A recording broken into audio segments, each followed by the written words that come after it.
Et c'est au fil de l'eau avec Nicolas, fondateur de la compagnie fluviale du Midi, que nous débutons notre voyage sur son bateau solaire. Oh la belle vie commence ici. Nicolas, c'est vraiment très agréable de commencer cette découverte de Montauban au fil de l'eau, parce que définitivement, c'est une ville d'eau, Montauban. C'est une ville d'eau depuis le Moyen-Âge et les Montalbanais aujourd'hui ont eu tendance à l'oublier.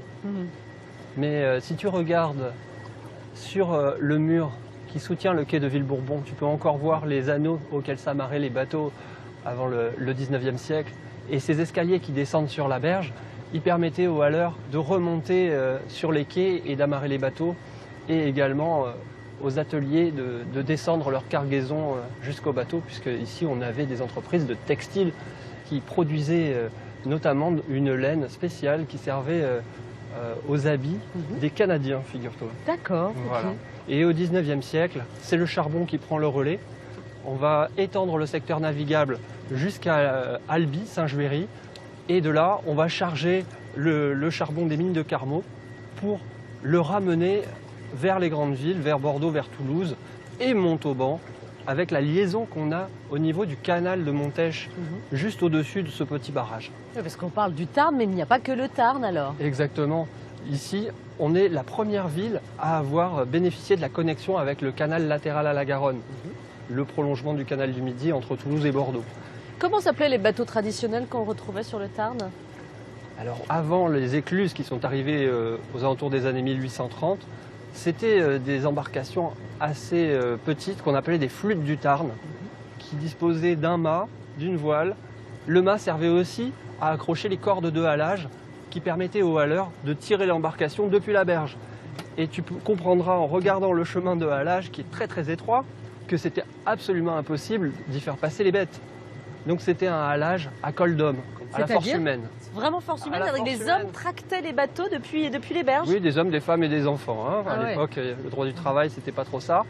Et effectivement, on avait ce qu'on appelait une bricole, un harnais avec, en cuir en fait, qui passait devant la poitrine. Et il fallait une douzaine de personnes pour tirer un bateau à l'époque. Et toi, tu as toujours eu une passion des bateaux, jusqu'à vivre sur des bateaux? Oui, tout à fait. Depuis petit, puisque j'ai d'abord vécu en voilier avec mes parents qui m'ont embarqué sur un tour de Méditerranée quand j'étais enfant. Et puis plus récemment, effectivement, en famille, sur la péniche.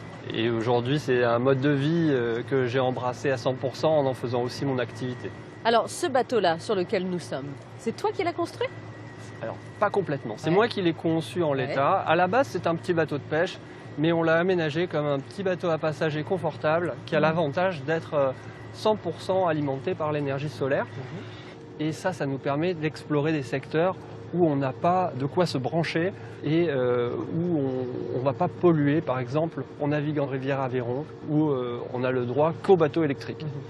Et donc là, c'est une merveille pour nous cette année de pouvoir naviguer dans plus de 30 endroits du département avec ce bateau qu'on peut mettre à l'eau comme un simple bateau de pêche. Et tu veux aussi offrir une alternative à la voiture finalement à Montauban?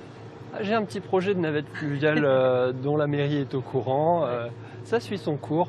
Heureusement, on a des oreilles qui sont très attentives au potentiel de la rivière ici. Et donc je pense qu'on va voir des belles choses émerger dans les années à venir.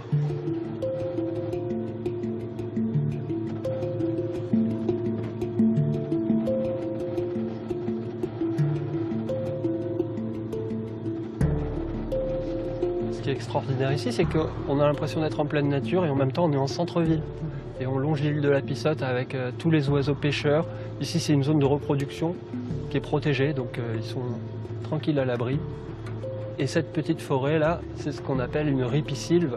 C'est une bande forestière qui est en même temps une héronnière. Donc on a les hérons cendrés, les garde-bœufs, les bioraux, les aigrettes garzettes qui sont paisibles ici.